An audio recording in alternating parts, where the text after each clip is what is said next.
El millonario descubre que alguien usa su nombre para salvar vidas. Una pordiosera menudita cambia destinos con gestos invisibles. Cada donativo esconde un dolor que nadie se imagina.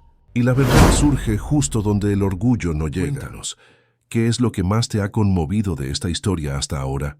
Es tu presencia la que le da vida a cada capítulo que contamos aquí. Quédate con nosotros, porque el final revela un secreto impactante.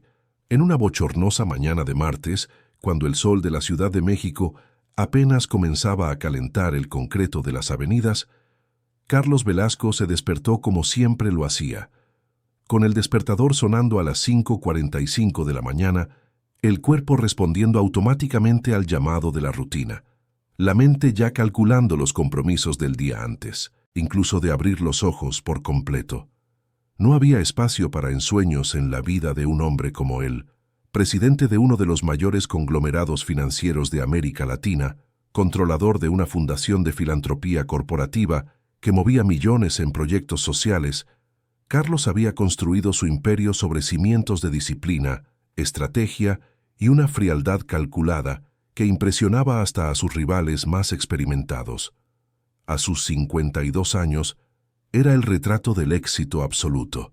Cabello canoso peinado a la perfección, trajes a la medida que costaban más que un auto compacto, relojes suizos que marcaban no solo las horas, sino el estatus de quien los usaba. Su penthouse en Polanco tenía una vista panorámica de la ciudad, ventanales del piso al techo que transformaban la Ciudad de México en un cuadro vivo de poder y posibilidades. Todo en ese espacio estaba planeado, controlado, milimétricamente organizado, igual que su vida. Esa mañana, sin embargo, algo diferente sucedió. Mientras tomaba su café negro sin azúcar y revisaba los informes financieros en la tablet, una notificación bancaria llamó su atención. Se había realizado una transferencia de 80 pesos desde su cuenta personal a una cuenta clave desconocida. 80 pesos. Una cantidad ridícula para alguien que movía cifras de 7, 8 dígitos diariamente. Debería ser irrelevante, debería ser ignorada, pero Carlos Velasco no había llegado a donde estaba ignorando detalles. Y había algo en esa mínima desviación, en esa falla casi invisible en el sistema perfecto que comandaba, que despertó una profunda incomodidad. Como una piedra en su zapato italiano, demasiado pequeña para lastimar, demasiado grande para olvidar. Llamó a Roberto, su jefe de seguridad cibernética, antes de terminar el café. Su voz era controlada, pero firme. Quería respuestas. Quería saber quién había accedido a su cuenta, cómo, cuándo y por qué. Roberto, acostumbrado a la obsesión del jefe por el control total, prometió resultados para el final del día. Carlos se dirigió a la oficina en el helipuerto privado, sobrevolando la ciudad que había ayudado a moldear con sus inversiones. Allá abajo, millones de personas iniciaban sus jornadas, luchando por sobrevivir, soñando con migajas de lo que él tenía en abundancia. No pensaba en eso, no solía pensar en nada más que números, estrategias, adquisiciones. El mundo era un tablero de ajedrez, y él jugaba para ganar. Pero ese día, mientras firmaba contratos y participaba en videoconferencias con inversionistas internacionales, la imagen de esos 80 pesos no salía de su mente. Era absurdo. Él, que negociaba fusiones multimillonarias sin pestañear, estaba perturbado por una transacción que apenas pagaría un almuerzo en uno de los restaurantes que frecuentaba. Roberto llamó a las 5 de la tarde. Su voz tenía una vacilación inusual. La transferencia se había hecho a través de una tarjeta física antigua, una de esas que Carlos había desechado meses atrás al renovar sus datos bancarios. La tarjeta debería estar desactivada, pero por alguna falla técnica aún mantenía un vínculo residual con la cuenta. Y quien la usó no era un estafador profesional, no era un hacker experimentado, era una niña. Carlos sintió algo extraño oprimirle el pecho. Una niña. Roberto continuó, leyendo el informe con voz mecánica. El rastreo indicaba que la transacción se había hecho desde un celular con la pantalla rota, un modelo antiguo, en una zona del oriente de la Ciudad de México, conocida por su vulnerabilidad social. La dirección IP fluctuaba entre puntos de acceso público, pero había un patrón, siempre cerca de una marquesina comercial abandonada en la calzada de Tlalpan. Por el historial de movimientos anteriores, todos pequeños, todos erráticos, el equipo de seguridad concluyó que se trataba de alguien en situación de calle, una niña, probablemente. Las cámaras de seguridad de un mercado cercano habían capturado imágenes de una niña de aproximadamente 12 años, cabello oscuro atado, ropa sucia pero bien cuidada, manipulando un celular roto mientras esperaba afuera del establecimiento. Carlos pidió las imágenes.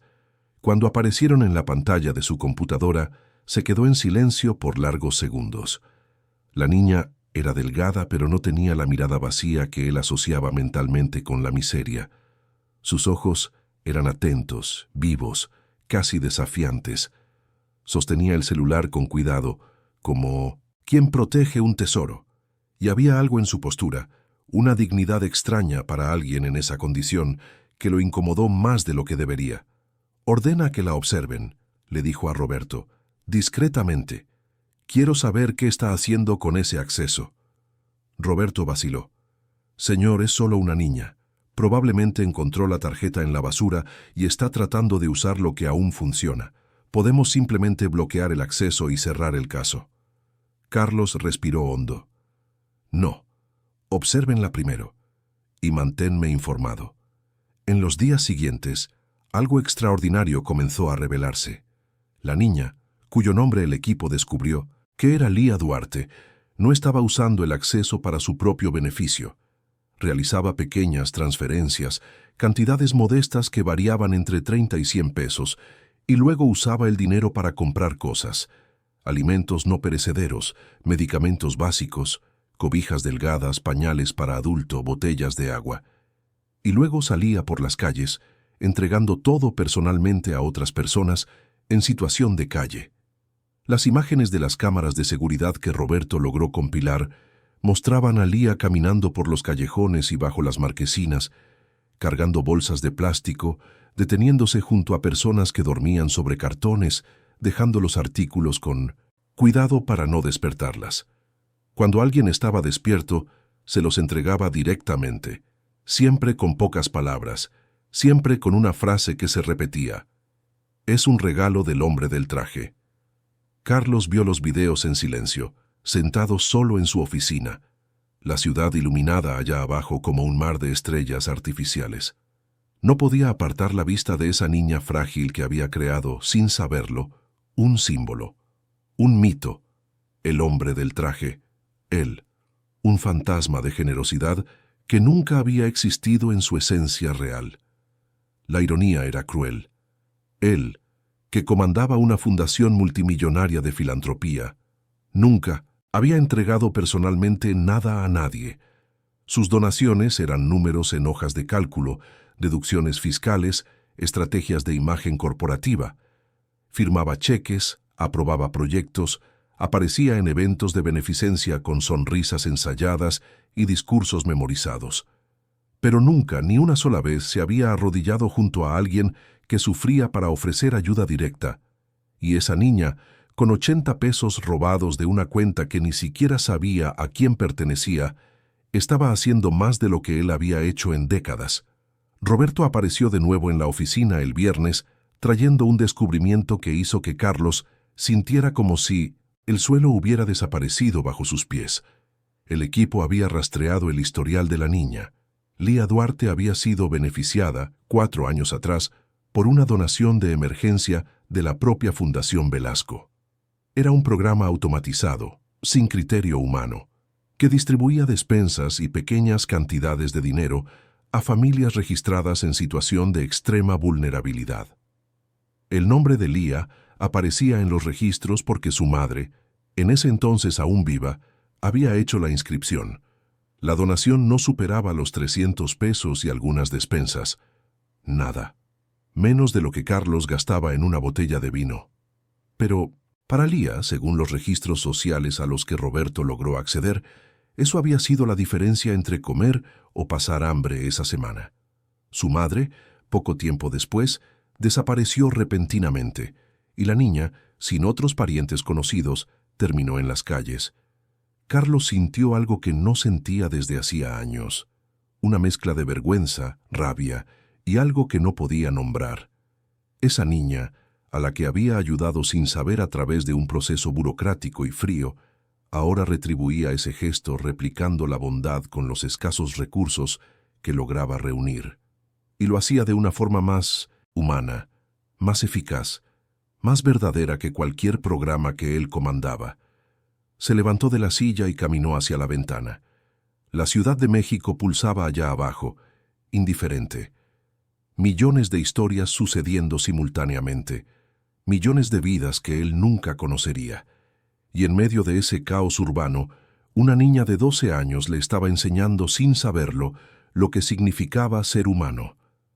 Carlos Velasco, el hombre que había construido un imperio financiero de la nada, que había ascendido de la pobreza a la cima de la élite mexicana, que siempre había creído que su éxito era fruto exclusivo de su inteligencia y determinación, se vio forzado a confrontar una verdad que había pasado toda la vida ocultando, incluso de sí mismo.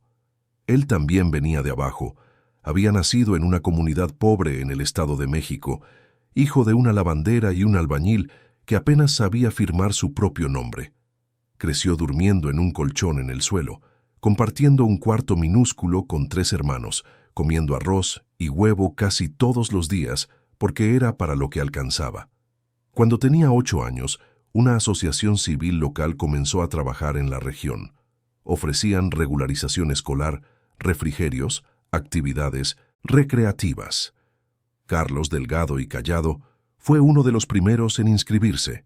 Fue allí donde aprendió a leer bien, a hacer cuentas más allá de lo básico, a soñar con una vida diferente. Fue una de las maestras voluntarias, una mujer llamada Doña Irene, quien se dio cuenta de su potencial y lo animó a estudiar, a presentar el examen de admisión a la universidad, a no rendirse. Consiguió una beca completa en una universidad pública. Se mudó a la Ciudad de México a los 18 años, con una maleta de ropa vieja y 50 pesos en el bolsillo. Trabajó, estudió, luchó y venció. Pero en el proceso decidió enterrar todo lo que lo vinculaba a ese origen. Cambió su apellido, inventó una biografía elegante, cortó el contacto con su familia, construyó una nueva identidad, la del hombre que nació para ganar, no la del niño pobre que recibió ayuda. Doña Irene había muerto años atrás. Él nunca fue al entierro, ni envió flores. Simplemente borró esa parte de su historia como si nunca hubiera existido. Y ahora, décadas después, una niña de la calle llamada Lía Duarte lo obligaba a mirarse en el espejo, a ver al niño que había sido, al niño que también había necesitado ayuda, al niño que, de no ser por una donación anónima de extraños, quizás nunca habría escapado de la pobreza. Se aflojó la corbata, sintiendo que le faltaba el aire. El lujoso penthouse parecía demasiado pequeño, sofocante. Necesitaba salir, necesitaba pensar. Le dijo al chófer que iba a caminar. El hombre, sorprendido, intentó argumentar sobre la seguridad, pero Carlos ya estaba saliendo. Bajó los 30 pisos en el elevador en silencio, cruzó el vestíbulo de mármol sin mirar a nadie y salió a las calles de la Ciudad de México. Caminó sin rumbo por las aceras abarrotadas, siendo empujado por ejecutivos apresurados, esquivando a vendedores ambulantes, respirando el aire contaminado que nunca había notado desde dentro de sus autos blindados. Pasó por marquesinas donde la gente dormía envuelta en cartones. Vio a niños pidiendo limosna. Vio a ancianos hurgando en la basura en busca de comida. Y vio todo eso por primera vez. Realmente lo vio. No como un escenario, no como una estadística, sino como una realidad. Cuando regresó a casa ya era de noche. Se encerró en su despacho y llamó a Roberto. Quiero que sigan observando a la niña, pero amplíen el perímetro. Quiero entender todo el contexto en el que vive. Y quiero esto documentado. Cada movimiento, cada acción. Roberto confirmó, pero su voz tenía una nota de preocupación. Señor, con todo respeto, ¿cuál es el objetivo? Si es solo bloquear el acceso, puedo hacerlo en 5 minutos. Carlos se quedó en silencio por unos segundos. Luego dijo, con una voz que ni él mismo reconoció, no voy a bloquear nada. Solo quiero entender. En los días siguientes, Carlos se sumergió en una obsesión silenciosa. Recibía informes diarios sobre Lía, veía las grabaciones de las cámaras de seguridad, leía transcripciones de conversaciones que la niña tenía con otras personas en situación de calle. Y cuanto más sabía de ella, más vacía parecía su propia vida. Lía se despertaba temprano, incluso sin tener dónde dormir cómodamente. Se lavaba la cara en baños públicos, usaba las bibliotecas públicas para cargar el celular y acceder a Internet a través de redes gratuitas. Estudiaba a través de videos en línea, ayudaba a otras personas sin hogar a registrarse en programas sociales y continuaba realizando sus pequeñas transferencias, comprando artículos esenciales, distribuyendo todo personalmente. Tenía una red, un círculo de personas que confiaban en ella, ancianos que la trataban como a una nieta, otros niños que la veían como una líder, adultos en situación de calle que la respetaban por su inteligencia y generosidad. Lía había creado, sin darse cuenta, una comunidad, una familia improvisada que se apoyaba mutuamente, y hacía todo eso en nombre del hombre del traje, la figura invisible que ella había inventado. Carlos, él, que había pasado la vida controlando narrativas, ahora descubría que era personaje de una historia que ni siquiera sabía que existía. Y lo más perturbador, la versión de él que existía en la imaginación de Lía era mejor, más noble, más humana de lo que él jamás había sido en la realidad. Una tarde tomó una decisión. Le pidió a Roberto que organizara un acercamiento. Quería ofrecerle refugio a la niña a través de trabajadoras sociales de la fundación. Sería discreto, profesional. La colocarían en un hogar temporal seguro, recibiría educación formal, tendría acceso a psicólogos, asistencia completa. Era lo correcto, era lógico, era lo que cualquier persona responsable haría. Las trabajadoras sociales abordaron a Lía un sábado por la mañana. Ella las escuchó con atención, sus ojos atentos y serios. Cuando terminaron de explicar, la propuesta agradeció con educación y se negó. ¿Por qué?, preguntaron las trabajadoras. Porque si yo estoy protegida, no puedo proteger a los demás. La respuesta llegó a Carlos a través de Roberto. Leyó el informe 3 veces, incrédulo. La niña se había negado. Había rechazado un refugio. Había rechazado la seguridad. Había rechazado todo lo que él le ofrecía. Por una razón que tenía todo el sentido del mundo, y al mismo tiempo, ninguno. Había elegido permanecer vulnerable para poder ayudar a los vulnerables. Carlos sintió algo que no sentía desde la infancia: impotencia. Él, acostumbrado a resolver todo, con dinero, influencia, poder, descubría que había cosas que no podía comprar. No podía comprar la confianza de Lía, no podía comprar su misión, no podía cambiar su elección, y por primera vez en décadas respetó una decisión que iba en contra de su voluntad.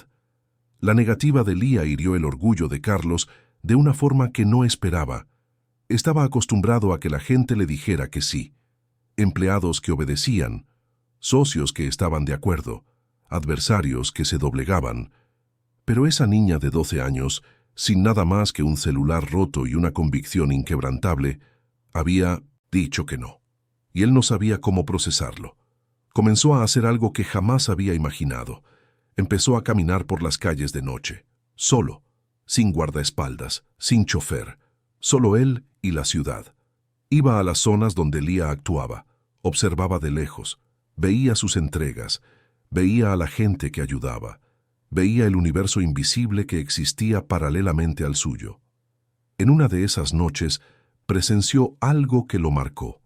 Lía estaba entregando recipientes con comida corrida que había comprado en una fonda. Se detuvo junto a un hombre mayor sentado en una banqueta y le entregó la comida con una servilleta doblada encima. El hombre la abrió y encontró un mensaje escrito con pluma. «Todavía le importas a alguien». El hombre comenzó a llorar. Lía le puso la mano en el hombro, Le dijo algo que Carlos no pudo oír desde donde estaba, y siguió su camino. Carlos sintió que le ardían los ojos. ¿Cuándo fue la última vez que había llorado? No podía recordarlo. Regresó a casa esa noche con una certeza creciente. Su vida entera era un fraude. Había construido un imperio, pero vivía en una prisión. Tenía todo, pero no poseía nada que realmente importara. Y esa niña, sin nada material, tenía algo que él había perdido en el camino: humanidad. Fue entonces cuando comenzó a investigar más a fondo su propia fundación. Quería entender por qué los programas no funcionaban como debían. Quería saber a dónde iba realmente el dinero, y lo que descubrió le dio asco. La Fundación Velasco, su obra de caridad pública, su fachada de hombre consciente, era una máquina de beneficios fiscales y desvíos elegantes. Directores que nunca visitaban los proyectos que coordinaban, consejeros que aprobaban presupuestos inflados y se embolsaban la diferencia a través de empresas fantasma, informes falsos que exageraban los resultados, fotos montadas con niños sonrientes que nunca recibieron ayuda real, y él, tan obsesionado con sus negocios principales, nunca había mirado de verdad aquello. Había confiado en personas que administraban la fundación mientras él se ocupaba de lo que llamaba el trabajo serio, la ganancia, el crecimiento, el poder. Ahora, forzado a enfrentar la verdad, se daba cuenta de que financiaba una estructura corrupta que servía más para limpiar su conciencia y su imagen pública que para transformar vidas. Lía, con 80 pesos robados, hacía una diferencia más real que su fundación millonaria. La humillación era total, innecesaria. Carlos comenzó a cambiar, discretamente. No anunció nada, no dio discursos, simplemente comenzó a actuar diferente. Despidió a directores corruptos de la fundación, contrató auditores externos, implementó una transparencia total en los informes, canceló programas ineficaces, redirigió recursos a iniciativas comunitarias lideradas por quienes realmente vivían las realidades que decían querer cambiar, y paralelamente, sin que nadie lo supiera, comenzó a proteger a Lía de forma invisible. Alteró los sistemas de seguridad bancaria para garantizar que pudiera seguir usando ese acceso sin ser bloqueada o rastreada por otros. Hizo donaciones anónimas estratégicas a los lugares donde ella compraba los artículos que distribuía, asegurando que los precios fueran más bajos. Habló discretamente con policías de la zona para que no molestaran a la niña ni a las personas que ayudaba. Se convirtió, sin que ella lo supiera, en el verdadero hombre del traje, trabajando en las sombras para que la luz que ella encendía pudiera brillar más fuerte. Pero había alguien observando a Carlos con la misma atención con la que él observaba a Lía. Su hijo, Vicente Velasco, un periodista de investigación que llevaba años trabajando para un portal de noticias conocido por denunciar la corrupción, había comenzado a notar movimientos extraños en las cuentas de la Fundación Velasco. Vicente, a sus 28 años, era todo lo que Carlos no quería que fuera: idealista, inquieto, crítico del sistema que había enriquecido a la familia. Había elegido el periodismo no por amor a las palabras, sino por amor a la verdad, o al menos a su versión de ella. Y desde hacía mucho tiempo veía a su padre como un símbolo de todo lo que estaba mal en el país. Multimillonarios que se lucraban a costa de los pobres mientras fingían ayudar a través de fundaciones de fachada. La relación entre padre e hijo era gélida, educada en público pero distante. No hablaban de nada que importara, no compartían comidas, no intercambiaban confidencias. Carlos consideraba a Vicente un joven ingenuo que desperdiciaba su potencial en causas perdidas. Vicente consideraba a Carlos un hombre vacío que vendía su alma por las ganancias. Ninguno de los dos estaba completamente equivocado. Ninguno de los dos estaba completamente en lo cierto. Y ahora, mientras Carlos intentaba redimirse en secreto a través de Lía, Vicente preparaba una bomba periodística que podría destruir todo lo que su padre había construido. Porque Vicente había comenzado a investigar la Fundación Velasco y había descubierto algunas de las mismas cosas que Carlos encontró: desvíos, sobreprecios, ineficiencia deliberada. Pero Vicente no sabía de los cambios recientes que su padre había implementado. No sabía de la existencia de Lía. No sabía nada de lo que sucedía tras bambalinas. Solo veía los números, y los números contaban una historia de fraude. Vicente planeaba publicar el artículo en 2 semanas. Sería el reportaje de su carrera, el que demostraría, finalmente, que incluso hombres como su padre, con toda su fachada de filantropía, eran solo depredadores disfrazados. Carlos no. Tenía idea de la tormenta que se avecinaba. Estaba demasiado enfocado en Lía, en entender su mundo, en aprender de ella sin que ella supiera que le estaba enseñando. Y Lía continuaba su misión. Pequeña, silenciosa, poderosa, creando olas en un océano que aún no se percataba de su existencia, hasta que todo comenzara a conectarse de formas que ninguno de ellos podría prever. La Ciudad de México seguía su ritmo frenético, pero en las sombras, entre marquesinas y callejones, entre penthouses de lujo y oficinas de cristal, entre redacciones y cuentas bancarias, 3 vidas se acercaban a una colisión, inevitable, y cuando se encontraran nada volvería a ser como antes. Vicente Velasco tecleaba con velocidad en su laptop, sentado en un café sencillo en la Colonia Condesa, muy lejos de los restaurantes caros que su padre frecuentaba. El ambiente era ruidoso, lleno de estudiantes y artistas, con paredes descascaradas decoradas con grafitis coloridos y mesitas de madera manchadas por años de uso. Era exactamente el tipo de lugar donde Carlos jamás pondría un pie, y era exactamente por eso que a Vicente le encantaba estar allí. Revisaba por 10ª vez los documentos que había conseguido sobre la Fundación Velasco. Hojas de cálculo de gastos, informes de auditoría interna, facturas sospechosas, contratos con valores inflados. Todo apuntaba a lo que sospechaba desde hacía años. La fundación de su padre era una farsa bien construida, una máquina de lavar dinero y generar beneficios fiscales disfrazada de altruismo. Mateo, su editor y amigo desde la universidad, se sentó frente a él con 2 cafés. «¿Y bien?», cuestionó. «¿Ya tienes material suficiente para cerrar el reportaje?». Vicente lo miró, sus ojos brillando con una mezcla de satisfacción y algo más sombrío, algo que se parecía peligrosamente a la venganza. «Lo tengo», respondió, «y va a ser devastador. Mi padre construyó un imperio sobre la miseria ajena, y ahora voy a mostrarle a todo México quién es realmente». Mateo sorbió su café, observando a su amigo con cuidado. «¿Estás seguro de que esto es sobre periodismo de investigación, Vicente? ¿O es sobre ti y tu padre?». Vicente cerró la laptop con más fuerza de la que pretendía. «Puede que sean ambas cosas». «¿Y qué?». «La verdad es la verdad, sin importar mi motivación personal». «Cuidado, amigo. Cuando la cosa se vuelve personal, perdemos objetividad.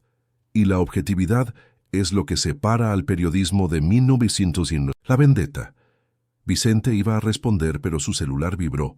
Era un mensaje de una de sus fuentes, una mujer llamada Delia, que trabajaba como afanadora en las oficinas de la Fundación Velasco. Llevaba meses pasando la información, siempre con cuidado, siempre con miedo de ser descubierta.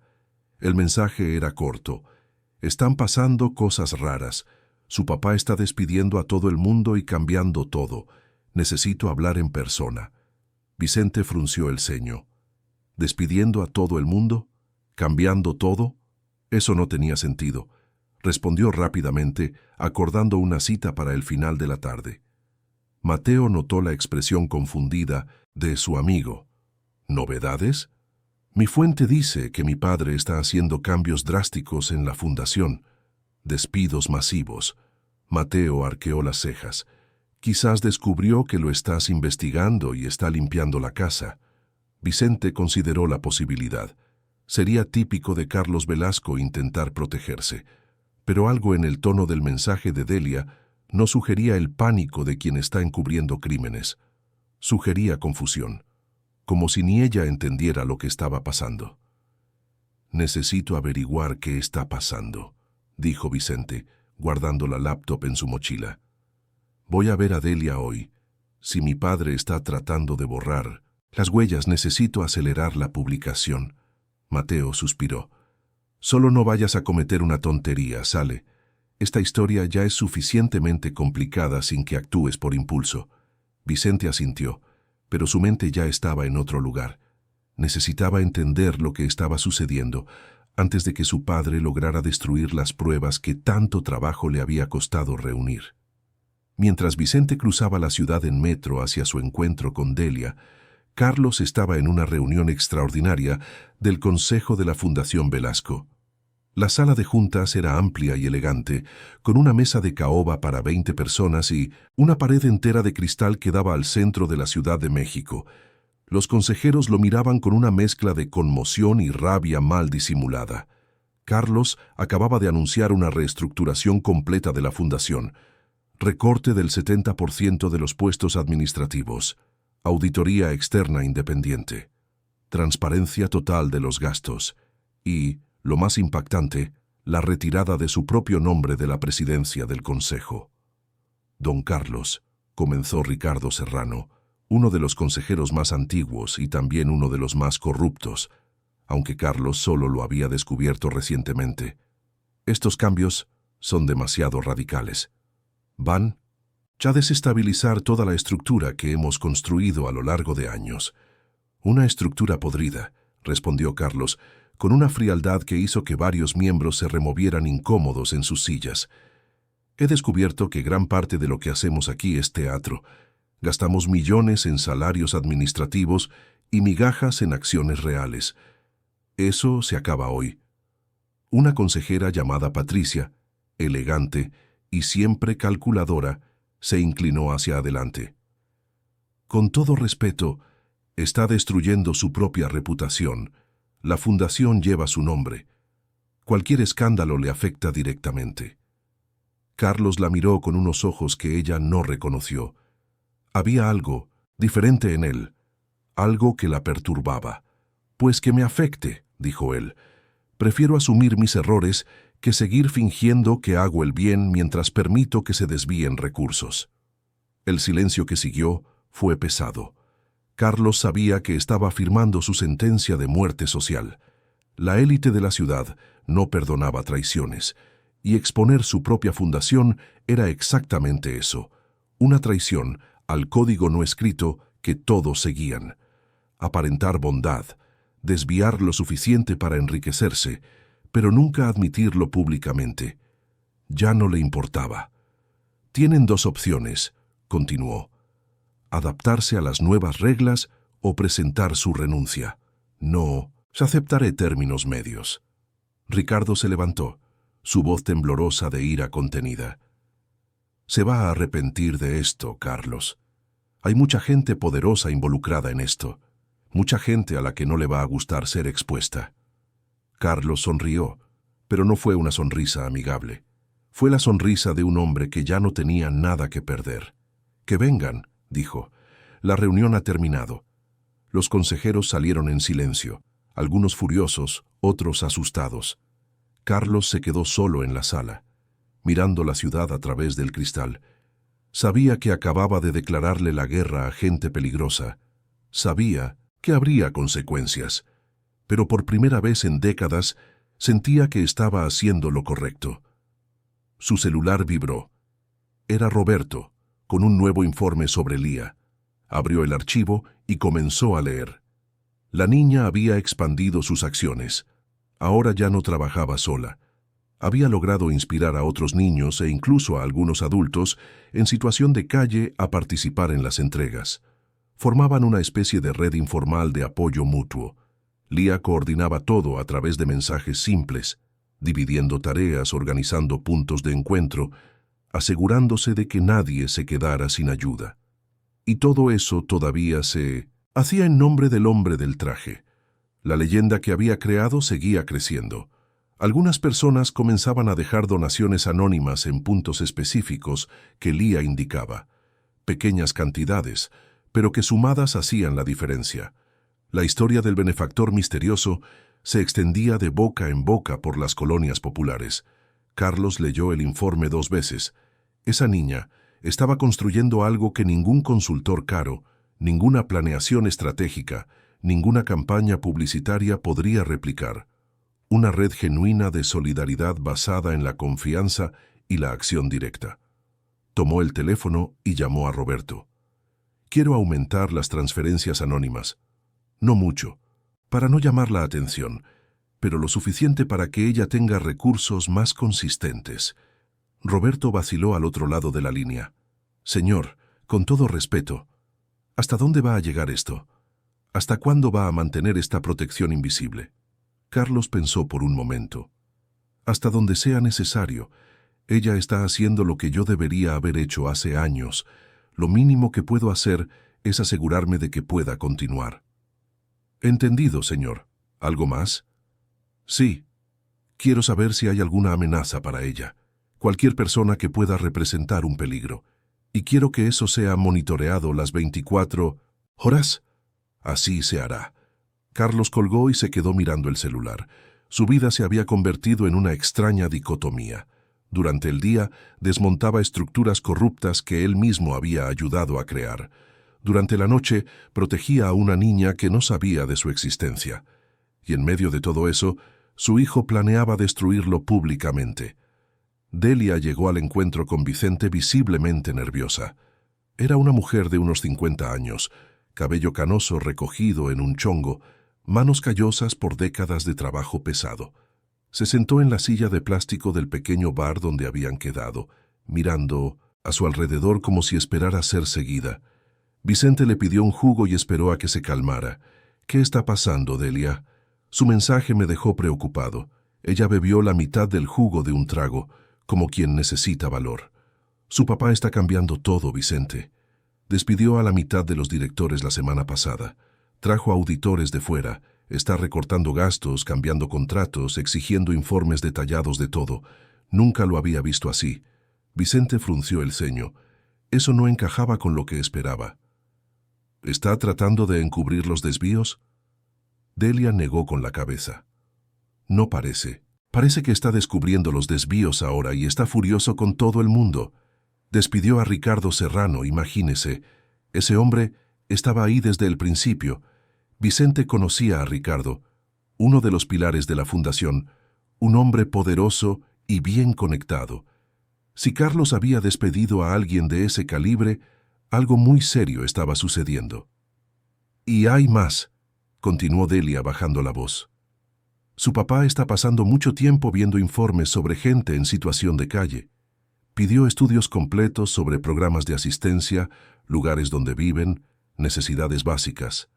A él nunca le importó eso antes. Vicente sintió una mezcla de confusión y desconfianza. Su padre, de repente interesado en detalles sobre la población de la calle, eso no tenía el menor sentido. ¿Cree que sea algún nuevo proyecto? ¿Algo para mejorar su imagen? Delia se encogió de hombros. No sé, pero no parece una actuación. Parece genuino. Llevo 5 años limpiando su oficina, Vicente. Sé cuándo está fingiendo y cuándo va en serio. Y ahora va en serio. Vicente se quedó en silencio, procesando. Toda su investigación partía del supuesto de que la Fundación Velasco era corrupta porque Carlos era corrupto. Pero, ¿y si estaba equivocado? ¿Y si su padre realmente estaba tratando de cambiar? No, pensó de inmediato. Eso no es posible. La gente como Carlos Velasco no cambia. Solo se adaptan cuando les conviene. Pero la duda, pequeña pero persistente, se había instalado. ¿Puede traerme los nuevos documentos? ¿Los informes que está pidiendo sobre la población de la calle? Delia vaciló. Vicente, no quiero perder mi trabajo. Su reportaje va a acabar con todo esto. Si me descubren, yo la protejo, prometió él. Su nombre nunca aparecerá, pero necesito entender qué está pasando. Ella suspiró, cansada. Veré qué puedo hacer. Pero prométame una cosa. Si descubre que su papá realmente está tratando de hacer algo bueno, ¿lo va a pensar 2 veces antes de publicar? Vicente no respondió de inmediato. El periodista en él decía que la verdad debía ser expuesta sin importar el contexto. Pero el hijo en él, la parte que aún guardaba alguna esperanza con respecto a su padre, no estaba seguro. Lo pensaré. Fue todo lo que pudo decir. Mientras Vicente lidiaba con sus propias contradicciones, Lía estaba en una biblioteca pública, sentada en un rincón silencioso con su celular roto, conectado a un cargador prestado. Navegaba por sitios de programas sociales, anotando direcciones y horarios de distribución de alimentos, mapeando oportunidades para ayudar a más gente. Una bibliotecaria llamada Sonia, que conocía a Lía desde hacía meses, se acercó con una sonrisa amable. «Lía, te traje algo de comer, un sándwich de queso y un jugo». La niña levantó la vista, sus ojos oscuros brillando con gratitud sincera. «Muchas gracias, doña Sonia, pero no puedo aceptarlo sin darle algo a cambio. ¿Le ayudo con algo?». Sonia rió en voz baja. «Ya me ayudas con solo existir, niña. Me recuerdas que todavía hay gente buena en el mundo». Lía aceptó la comida, pero guardó la mitad del sándwich en la mochila rota que llevaba. Sonia sabía que lo guardaría para compartirlo con alguien más tarde. Así era como funcionaba la niña. Nunca se quedaba con nada solo para ella. «¿Te puedo hacer una pregunta?», dijo Sonia sentándose a su lado. «Claro. ¿De dónde sacas esa fuerza? Eres solo una niña, vives en la calle, no tienes a nadie que te cuide. Deberías estar pensando en sobrevivir, no en ayudar a los demás». Lía se quedó en silencio por un momento, masticando el sándwich lentamente. Cuando finalmente respondió, su voz era baja, pero firme. «Cuando era más chica, mi mamá y yo la estábamos pasando muy mal.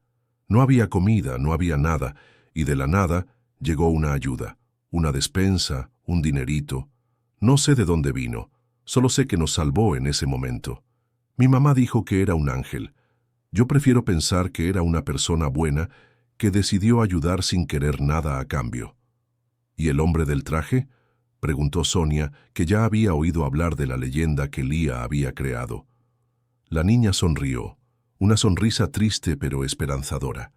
«Es mi forma de creer que esa persona todavía existe, que todavía está ayudando, y si yo sigo haciendo lo que ella hizo, quizás más gente también crea, y entonces más gente ayuda. Es un ciclo». Sonia sintió que se le humedecían los ojos.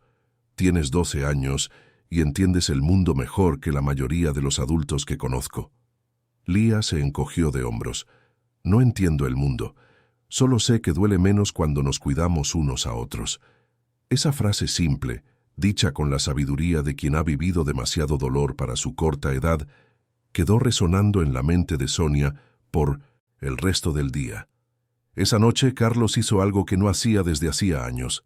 Salió a caminar por las calles de nuevo, pero esta vez no fue solo para observar, fue para participar. Se vistió con ropa sencilla, jeans y una camisa común, nada que lo identificara como multimillonario. Se puso una gorra para ocultar el rostro y fue a la zona donde Lía solía hacer sus entregas. Se acercó a una marquesina donde dormían varias personas. Antes había comprado comida corrida en una fonda y cobijas baratas en una tienda de barrio. No eran cosas caras, pero eran útiles. Y eso fue lo que distribuyó. La gente lo miraba con desconfianza al principio, pero cuando se dieron cuenta de que la ayuda era genuina, sin segundas intenciones, comenzaron a aceptar. Algunos agradecían con palabras, otros solo asentían con la cabeza. Un señor mayor le tomó la mano y le dijo: «Dios te bendiga, hijo». Carlos sintió un nudo en la garganta. Nadie lo llamaba hijo desde hacía décadas. Nadie le sostenía la mano con afecto genuino. Nadie lo miraba como persona, solo como empresa, como dinero, como poder. Allí, vestido como cualquiera, era solo un hombre ayudando a otro. Y eso fue liberador de una forma que nunca había imaginado.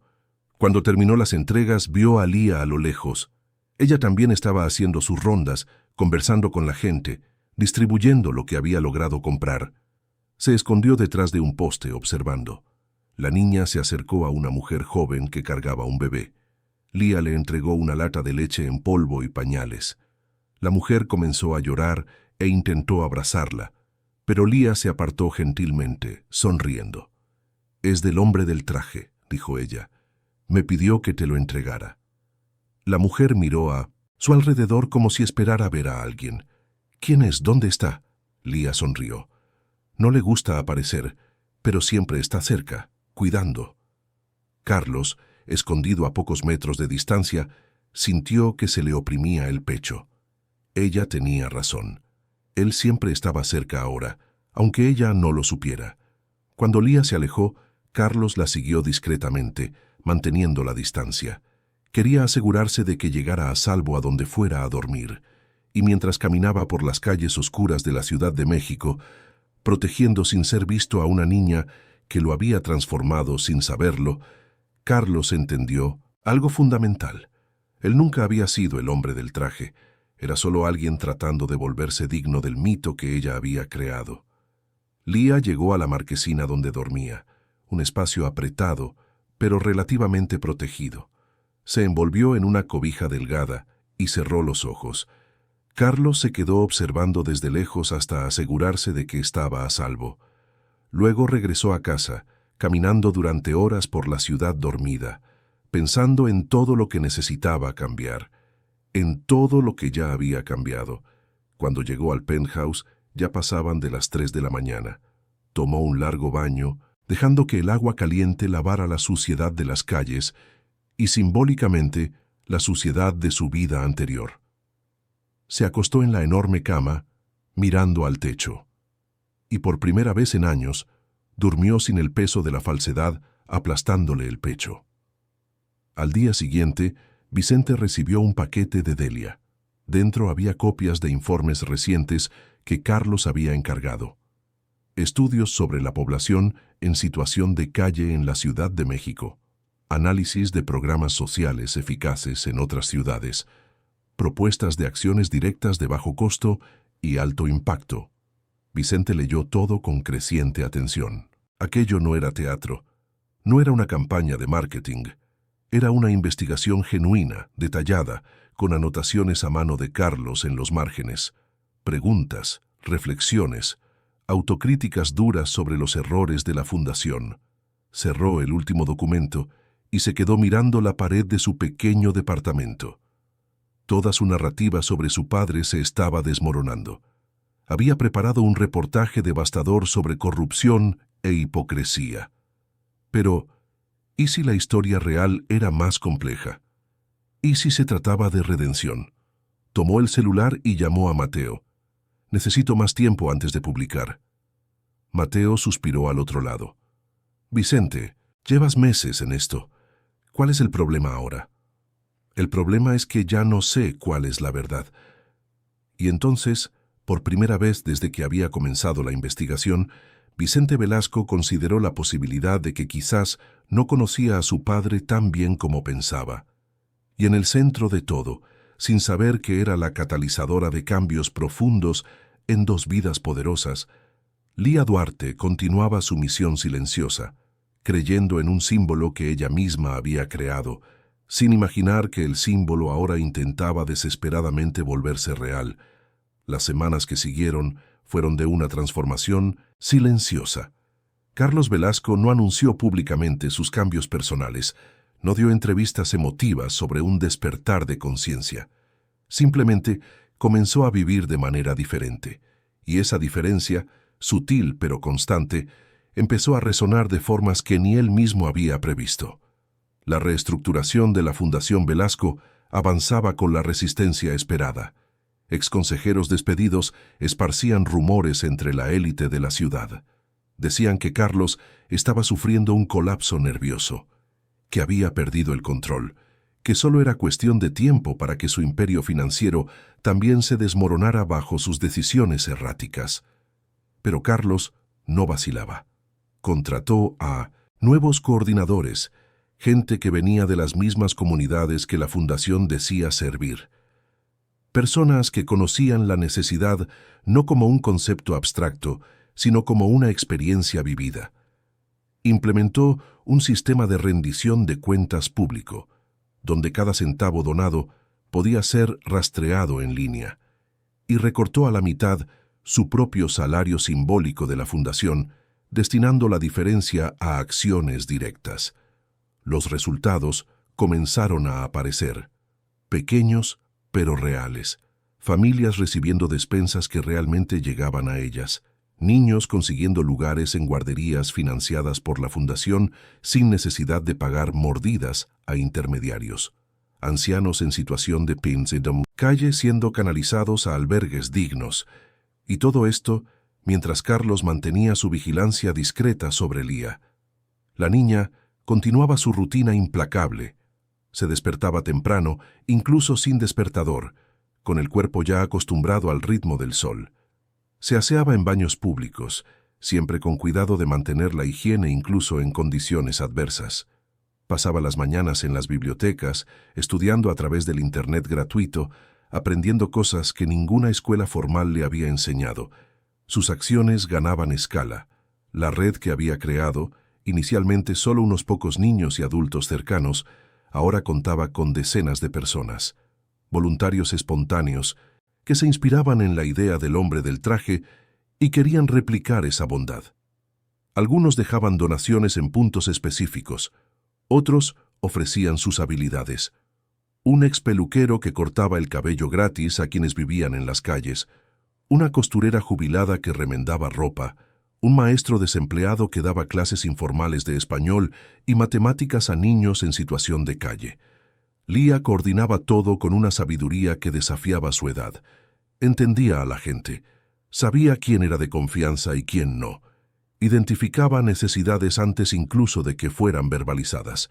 Había creado, sin ningún curso de administración, sin ningún mentor formal, una organización horizontal más eficiente que muchas ONGs estructuradas, y hacía todo en nombre de un mito. El hombre del traje que había inventado seguía creciendo, adquiriendo contornos propios en la imaginación colectiva. Algunas personas decían haberlo visto, otras juraban que era un empresario arrepentido, otras pensaban que era un político tratando de limpiar su conciencia. Nadie sabía la verdad, excepto Carlos, y él, paradójicamente, se estaba convirtiendo en la mentira que Lía había creado, con cada noche que salía disfrazado para ayudar personalmente, con cada decisión que tomaba priorizando el impacto real sobre la ganancia, con cada vez que elegía escuchar en lugar de mandar. Roberto, su jefe de seguridad, comenzó a cuestionar la sostenibilidad de esa situación. «Señor», dijo una tarde, durante uno de los informes diarios sobre Lía, «esto no puede continuar indefinidamente. La niña está llamando la atención. Hay gente en redes sociales hablando del hombre del traje. Eventualmente alguien va a querer saber quién es de verdad». Carlos estaba en la ventana de su oficina, mirando la ciudad. «¿Y qué sugieres?» «Que se aleje, que la deje seguir su propio camino. Usted ya hizo cambios en la fundación. Ya redirigió recursos. Eso ya es más de lo que la mayoría haría». Carlos se giró para encararlo. «¿Crees que se trata de eso? ¿De sentirme bien conmigo mismo?» Roberto vaciló. «Sinceramente, señor, ya no sé de qué se trata. Solo sé que se está involucrando emocionalmente en una situación que puede explotar de formas impredecibles». Carlos se sentó, el peso de décadas de control absoluto pareciendo finalmente aplastarlo. «Tienes razón. Esto puede explotar. Probablemente va a explotar. Pero por primera vez en mi vida, Roberto, estoy haciendo algo que importa. Algo que no es sobre dinero, poder o estatus. Y no voy a parar». Roberto asintió, sin estar de acuerdo ni en desacuerdo. «Entendido, señor. Continuaré con los informes». Cuando se quedó solo, Carlos abrió un archivo en su computadora. Era un documento que llevaba días escribiendo. Una carta. No sabía si algún día tendría el valor de entregarla, pero escribir le ayudaba a organizar el caos en que se había convertido su mente. «Lía», comenzaba la carta, «tú no me conoces, no sabes mi nombre, no sabes mi historia, pero yo te conozco. Conozco tu valentía, tu bondad, tu fuerza absurda ante un mundo que te ha dado tan poco. Creaste un símbolo sin saber que ese símbolo me salvaría. Me salvaría de convertirme en un hombre tan vacío que ni yo mismo me reconocería en el espejo. El hombre del traje existe porque tú creíste en él, y ahora estoy tratando, desesperadamente, de volverme digno de esa creencia. Dejó de escribir, los dedos paralizados sobre el teclado. No, sonaba demasiado grandioso. Lia no necesitaba cargar con el peso de haber salvado a nadie. Era solo una niña tratando de sobrevivir y en el proceso siendo bondadosa. No era justo poner sobre sus delgados hombros la responsabilidad de la redención de un multimillonario. Borró el archivo. Si algún día tenía que decirle algo, se lo diría en persona, sin cartas dramáticas, solo la verdad. Mientras tanto, al otro lado de la ciudad, Vicente Velasco se encontraba en un profundo dilema. Su reportaje de investigación estaba listo. Meses de trabajo, decenas de fuentes, documentos irrefutables. Pero ahora, con los cambios recientes que Delia había relatado y los documentos que comprobaban un cambio genuino en la postura de Carlos, Vicente ya no sabía qué hacer. Publicar el reportaje seguiría siendo devastador. Los desvíos pasados estaban documentados.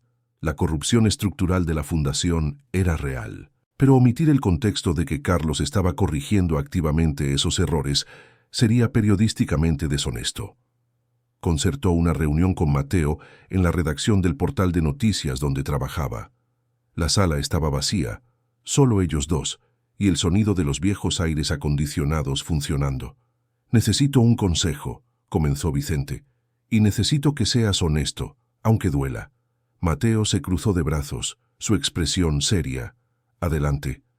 Mi reportaje sobre la Fundación Velasco expone corrupción real. Desvíos confirmados. Pero descubrí que mi padre comenzó a hacer cambios profundos justo cuando estaba finalizando la investigación. No sé si descubrió que lo estaba investigando y está tratando de protegerse o si es algo genuino». «¿Y cuál es tu intuición?», preguntó Mateo. Vicente se pasó la mano por el cabello, frustrado. «No sé.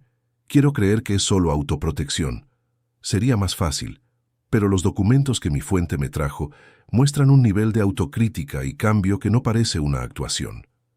«Entonces tienes dos opciones», dijo Mateo. «Publicas el reportaje enfocándote en el pasado corrupto y mencionas los cambios recientes como un intento de control de daños. O esperas un poco más, observas si los cambios son sostenibles y entonces decides». Vicente sabía que Mateo tenía razón, pero había un tercer elemento que aún no había mencionado, un elemento personal que lo complicaba todo. «Hay algo más», dijo. «Descubrí que mi padre está investigando detalladamente programas para la población de la calle, y hay una niña en situación de calle que aparece en sus informes de forma recurrente». Mateo frunció el ceño. «¿Cómo que aparece?»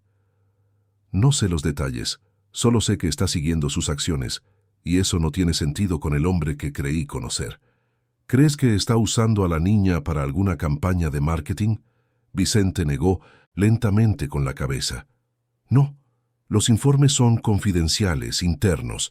Si fuera marketing ya se habría filtrado a la prensa. Esto es otra cosa». «Entonces investígalo», dijo Mateo. «Descubre qué está pasando antes de publicar. Porque si destruyes a tu padre públicamente y luego descubres que estaba genuinamente tratando de cambiar, nunca te lo vas a perdonar». Las palabras golpearon a Vicente con fuerza. Había pasado años cultivando rabia hacia su padre. Rabia por el abandono emocional, por la frialdad, por la obsesión con el dinero que había destruido cualquier posibilidad de una relación familiar genuina. Publicar ese reportaje sería una venganza disfrazada de periodismo de investigación. Pero, ¿y si no era solo eso? ¿Y si también era una oportunidad de entender finalmente quién era realmente Carlos Velasco? «Voy a investigar más», decidió. «Necesito conocer a esa niña. Necesito entender qué está pasando». Mateo asintió. «¿Y lo vas a hacer como periodista o como hijo?». Vicente no tuvo respuesta.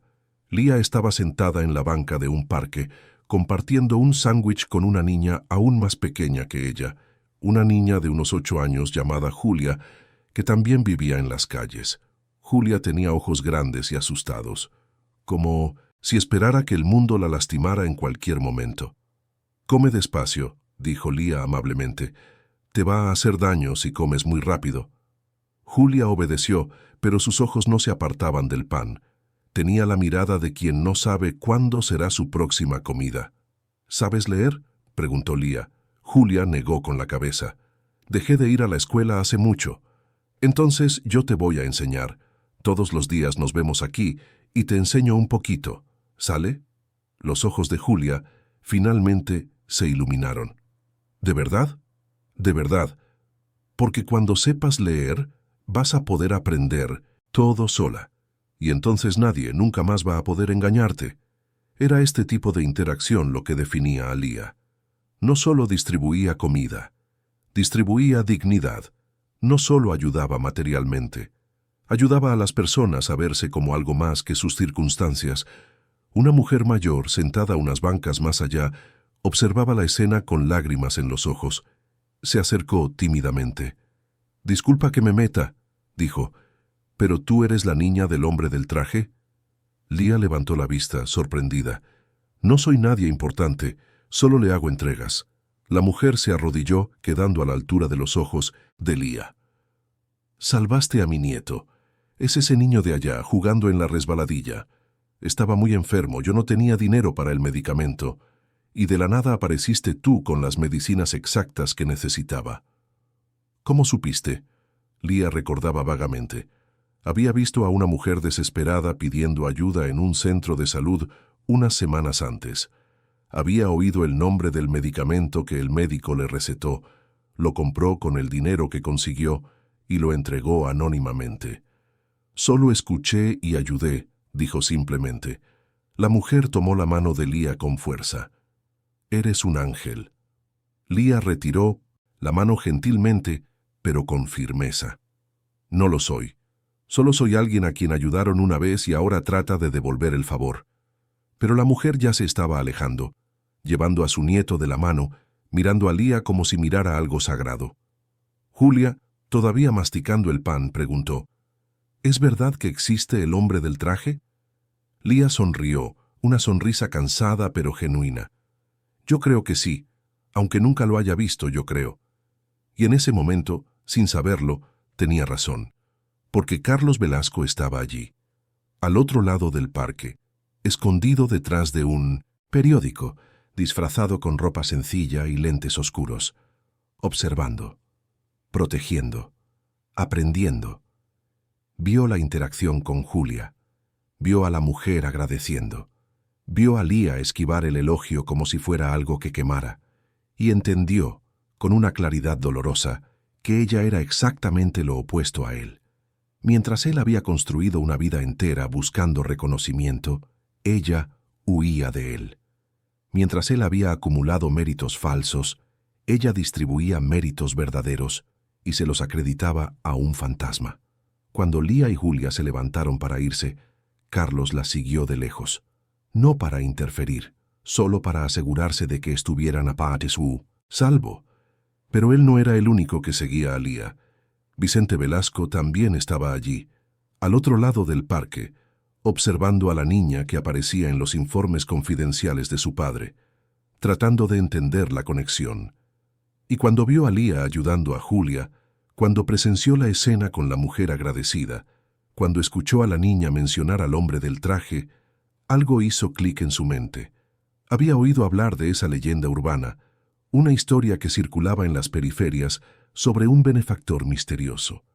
Nunca le había prestado atención, pensando que era solo otro mito popular. Pero ahora, viendo a Lía en acción, entendió que había algo real allí, algo que su padre estaba siguiendo obsesivamente.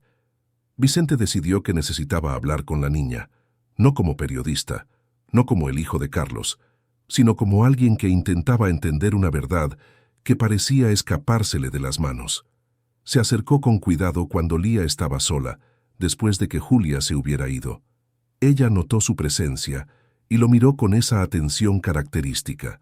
Sus ojos eran listos, desconfiados, pero no hostiles. «Hola», dijo Vicente, tratando de sonar casual. «¿Puedo hablar contigo un minutito?» Lía se cruzó de brazos. «No pareces trabajador social y no pareces vendedor. ¿Qué quieres?» Vicente casi sonrió. La niña era directa. «Quiero entender sobre el hombre del traje, sobre el trabajo que haces». ¿Por qué?